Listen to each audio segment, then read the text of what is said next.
Mr. I would have Trump, had much stronger immigration policies. Yes, but meaning in effect, that you would not, if you were president, you wouldn't allow student visas. I mean, as you know, the hijackers came in on tourist visas and student visas. The visas are too easy. So you I would have had a much tougher.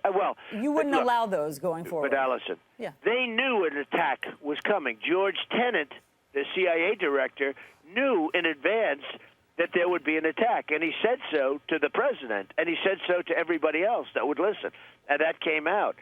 The other thing is the FBI, the NSC, and the CIA were not talking to each other. These are the three main agencies. They weren't talking to each other, and they weren't talking because they didn't like each other, and they had a lot of problems getting along, and that's leadership. You have to, you have to get your three main agencies to talk to each other. Yeah. They had a lot of information that if it could have been correlated, it would have been very, very helpful. Yeah. As President Truman said, the buck stops here. Whether you like it or not, Truman would have said, he wouldn't have been talking about after the attack. He would have said the buck stops here. But you had the FBI, NSC, and the CIA, all three, they weren't talking to each other.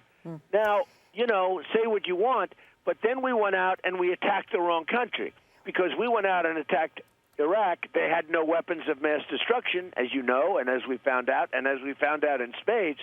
So they had we destabilized the entire Middle East. I mean, the Middle East is a mess right now because of Iraq, because we've totally destabilized.